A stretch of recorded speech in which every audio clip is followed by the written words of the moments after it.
Hi everyone. Welcome to my channel Uma talks. టైటిల్‌లోనే అర్థమై ఉంటుంది కదా! వాడపల్లి టెంపుల్ మా next destination. Last vlog continuation vlog అండి ఇది కూడా. ద్వారకా తిరుమల దర్శనం చేసుకొని నెక్స్ట్ వాడపల్లి టెంపుల్‌కి స్టార్ట్ అయ్యాము. టెంపుల్ నుంచి అప్రాక్సిమేట్‌గా 60-70 కిలోమీటర్స్ డిస్టెన్స్ ఉందండి వాడపల్లి రీచ్ అవ్వటానికి. సుమారుగా 2 గంటల నుంచి 2:30 గంటలు టైం పట్టింది మాకు.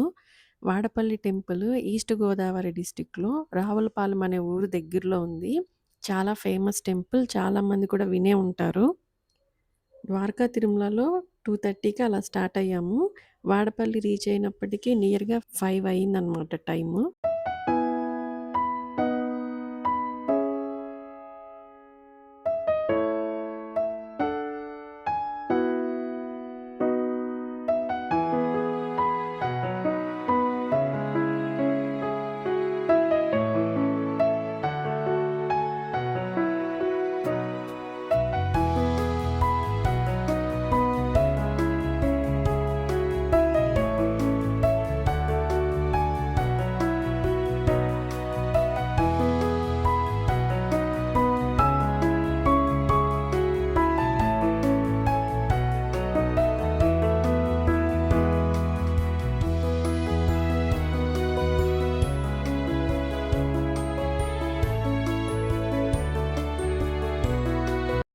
మేము టెంపుల్‌కి వెళ్ళినంత దూరం కూడా అందమైన పచ్చటి పంట పొలాలే కనిపిస్తాయి. అలాగే గోదావరి రివర్ కూడా చూడగలిగాము. అప్పటికి ఈవినింగ్ అవుతుండటం వల్ల మంచు కూడా ఎక్కువగా కనిపిస్తూ ఉంది. అలాగే ఆ నెక్స్ట్ డే న్యూ ఇయర్ 2026 కాబట్టి కాస్త ట్రాఫిక్ కూడా రోడ్స్ మీద ఉంది. కానీ ఎక్కడ కూడా మేము బ్రేక్ తీసుకోలేదనమాట. డ్రైవర్ అతను కూడా రష్ లేకుండా టైంకి మమ్మల్ని టెంపుల్‌కి తీసుకెళ్ళాడు. అలాగే ఇంకా మా పిల్లల విషయానికి వస్తే ఇబ్బంది పెట్టకుండా అందరూ సైలెంట్‌గా పడుకొని లేచారు. మేము స్టార్ట్ అయినప్పుడే పిల్లలకి స్నాక్స్, వాటరు అన్నీ ప్యాక్ చేసుకున్నాం కాబట్టి ఇబ్బందేం అవ్వలేదనమాట.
వాడపల్లి క్షేత్రాన్ని కోనసీమ తిరుమల అని కూడా పిలుస్తారు. ఈ టెంపుల్ ఆత్రేయపురం మండలంలో గౌతమి నది తీరాన అందమైన పచ్చని పంట పొలాల మధ్య ఉంది. వాడపల్లిలో వెలిసిన శ్రీ వెంకటేశ్వర స్వామి దేవాలయం 7 శనివారాల వెంకన్నగా అత్యంత ప్రసిద్ధిగాంచిన క్షేత్రం. ఇక్కడ స్వామివారు నల్లని చెక్క విగ్రహంలో స్వయంభూగా దర్శనమిస్తారు. ఈ విగ్రహాన్ని నారద మహర్షి ప్రతిష్ఠించారని నమ్ముతారు. అలాగే 7 శనివారాలు ఇక్కడ ప్రదక్షిణలు చేస్తే కోరిన కోర్కెలు నెరవేరుతాయని భక్తుల నమ్మకం.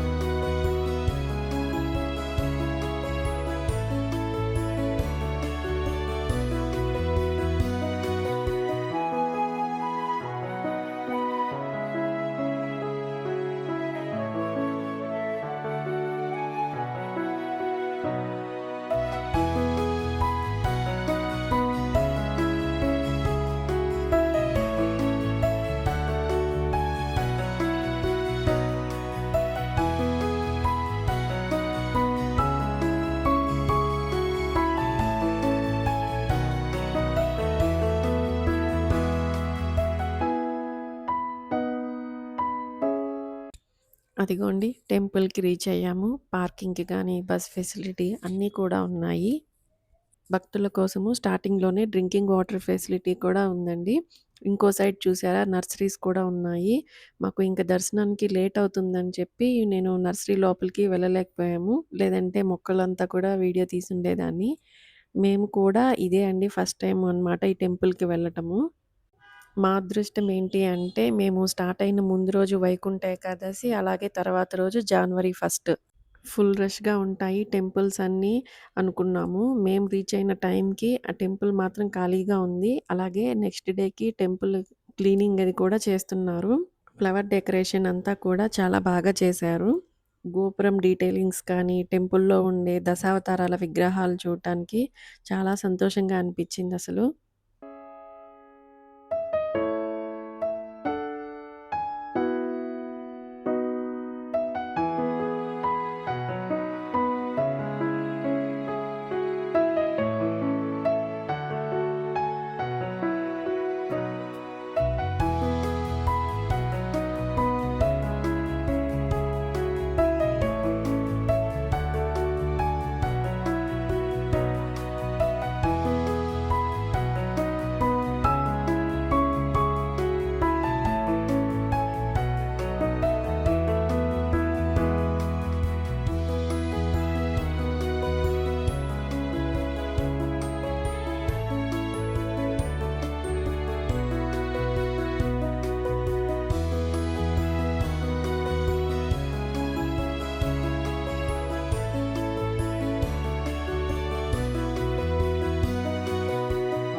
టెంపుల్‌లో రష్ తక్కువగా ఉండటం వల్ల మాకు 5 మినిట్స్‌లో దర్శనం కంప్లీట్ అయింది.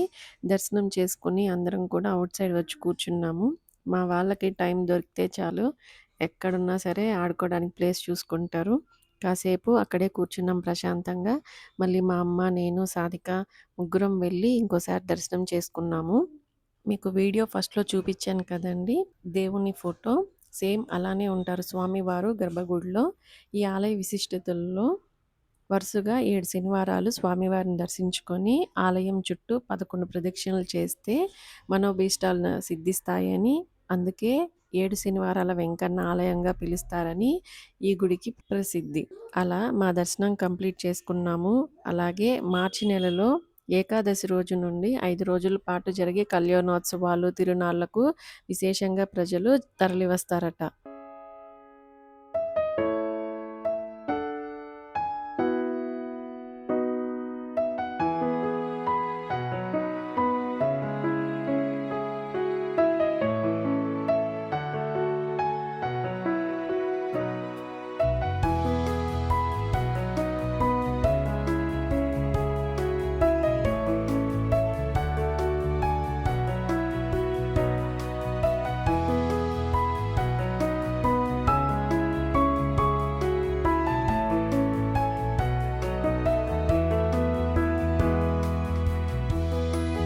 ఇక్కడితో ఈ వ్లాగ్ ఎండ్ చేస్తున్నానండి. నెక్స్ట్ ఎక్కడికి వెళ్తున్నాము, ఏ టెంపుల్‌కి వెళ్తున్నాం అనేది నెక్స్ట్ వీడియోలో చెప్తాను. వీడియో అలాగే టెంపుల్ గురించి చెప్పిన ఇన్ఫర్మేషన్స్ మీకు నచ్చినట్లయితే తప్పకుండా లైక్ చేసి ఛానల్‌ని సబ్స్క్రైబ్ చేసుకోండి. It will be helpful to me. Thanks for watching. Take care. Bye.